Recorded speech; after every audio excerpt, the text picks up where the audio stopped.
here on ESPN Radio, ESPNU, presented by Progressive Insurance. The Denver Broncos over the Buffalo Bills. Bills Radio Network 33-30 in overtime to advance the AFC Championship game, and then out of nowhere, Bo Nix is done for the season. I did not see that one coming. No. No one saw that coming. Although, you know what? I shouldn't say that. Tracy Wolfson did put out there on Twitter right beforehand on the CBS broadcast that she saw that Bo Nix got banged up on that second to last play. But I checked that tweet, all the tweets about Nix's injury 1,000 times. Afterwards, I'm like, this is not real. Like, what do you mean he's out for the season? And then you see Sean Payton get up there and address the media. I didn't think that was real. Again, more on the Broncos, obviously, as the week or maybe weeks to come here. Josh Allen and the Bills come up short once again. How much blame does he deserve? Oh, quite a bit. There are mistakes that Josh made that he should know better than. Right before halftime, the scramble, the fumble that leads to points for the Denver Broncos. And instead of going into halftime being down one score, it's a two-possession game, egregious. Your defense gets a pick, and then 2 plays later, after being gifted the ball inside the opponent's 40-yard line, seemingly in field goal range already, you turn around and you throw another pick. And then the missed throw that you had at the end of regulation to Dawson Knox that would have called game. Those are 3 plays that if Josh had back, and if any of them go a different way, we're talking about the Buffalo Bills and not the Denver Broncos advancing to the AFC Championship game. So when Josh sits in front of the microphones post-game in the locker room and says that he lets his teammates down, that is not coach speak. That's not hyperbolic. That is fact. He let his team down. And in a postseason with no Mahomes, no Lamar, no Joe Burrow, you would think that this was the opportunity that he had been waiting for, and he's the one that squandered it. Yeah. Those 4 turnovers, obviously problematic. Obviously, he's contributing to the loss, and you saw it in his emotions after the game. You saw it in the whole team's emotions after the game because they knew what was at stake here. That's what's interesting about this particular loss. The Buffalo Bills and Josh Allen coming up short in the playoffs, not foreign to us. Josh Allen being firmly one of the, if not the main reasons why, is foreign to us. He did not have a turnover in his previous 6 playoff appearances. We've seen Josh Allen go toe-to-toe with Mahomes and have great, great playoff moments. It didn't result in the ultimate goal, which is to get to and win a Super Bowl, but they knew the opportunity that they had this year. They knew the path was more clear than it may ever be in their entire careers. And now you got to contend with the Patriots because it doesn't feel like they're going anywhere. So not only do you have another team in your conference that you need to look over your shoulder about, they're in your own division. And you feel so bad for Josh Allen as we're watching it on the TV side. You just see the emotions and the body language. You know how heartbroken he was. You know how heartbroken they were.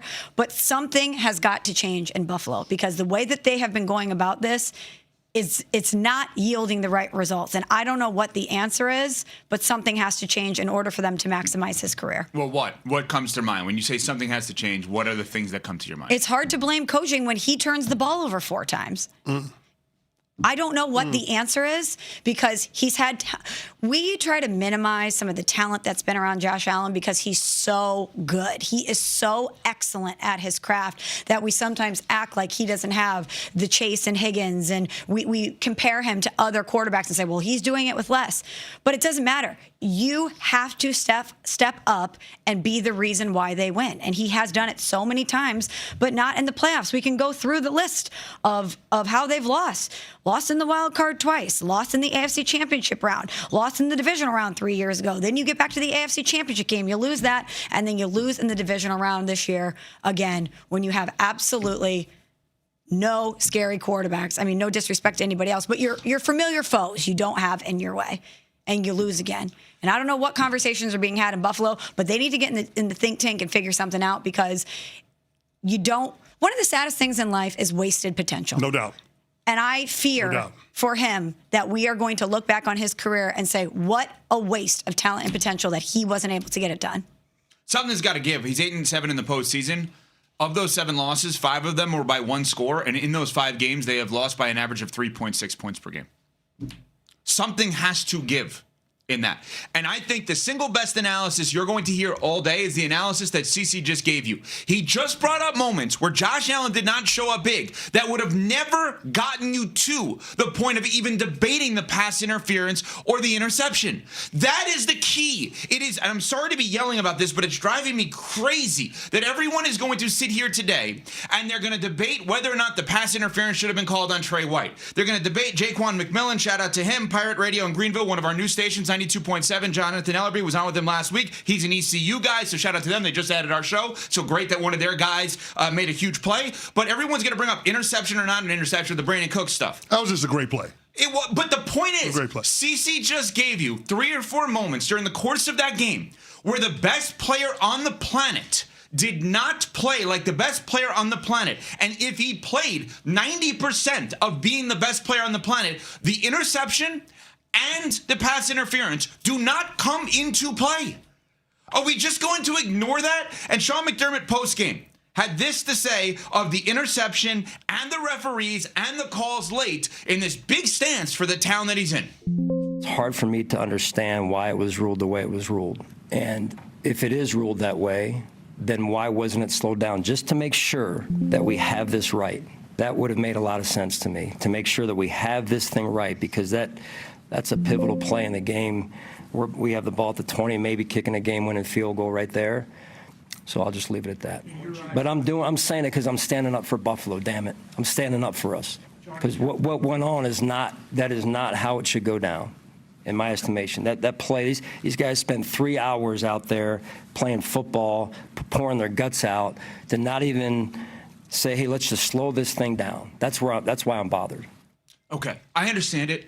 You're probably in job preservation mode also in your mind after that because of yet another bad loss. Yeah. Josh Allen is 0-7 in overtime games in his career. 2 things can be true. Wild. Josh Allen is trending towards a first ballot Hall of Fame career. And separately, something has to change here. They can't. The one that drove me nuts, 23, if I'm a Bills fan, down 23-17, CC brought this up, but I want to reiterate it. In the third, Bo Nix has an interception. Next possession, Josh Allen has an interception. No, if you're gifted something, and you are Josh Allen, you lead your team downfield and you score. No doubt.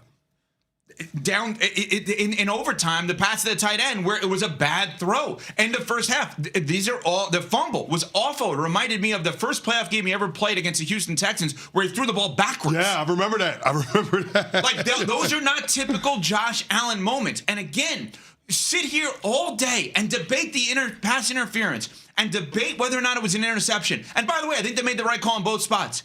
The reality is you have the best player on the planet. Don't put yourself in those positions. And CC gave you 3 or 4 moments that would have prevented him from being in that position. It's driving me nuts. It's actually disrespectful to not critique Josh Allen. Because if you're not critiquing Josh Allen, you're telling me you don't expect him to win in these spots. You don't expect him to find a way. Matthew Stafford wasn't great yesterday. Found a way.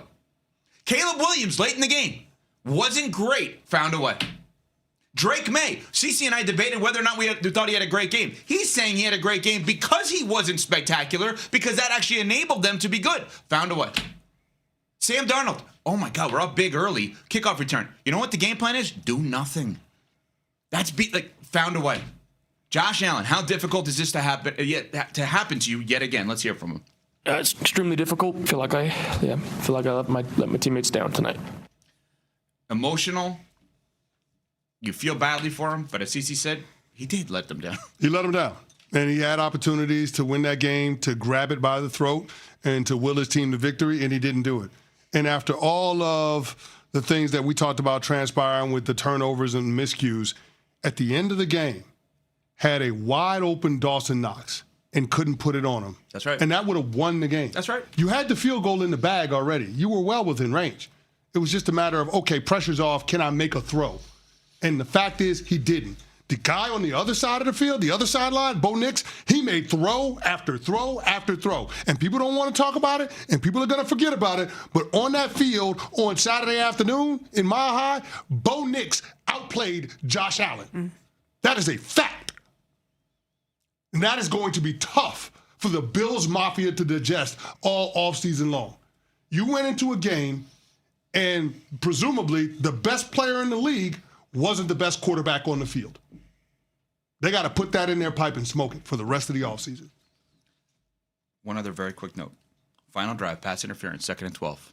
Right? Everybody says, oh, it wasn't a pass interference. Guess what? If it was just an incompletion, it's still 3rd and 12 from the 38-yard line. You still could kick a field goal. Yeah, I'm going to say this, though, and I know this is an aside, but the NFL, this whole catch, no catch, interception bit, they got to figure that out. Because the same thing happened in yesterday's game, 4th quarter with Devontae Adams, and it was a deep end cut. He catches it, but yet one of the guys from the Chicago Bears ends up coming up with it, and they ruled it a catch for Devontae.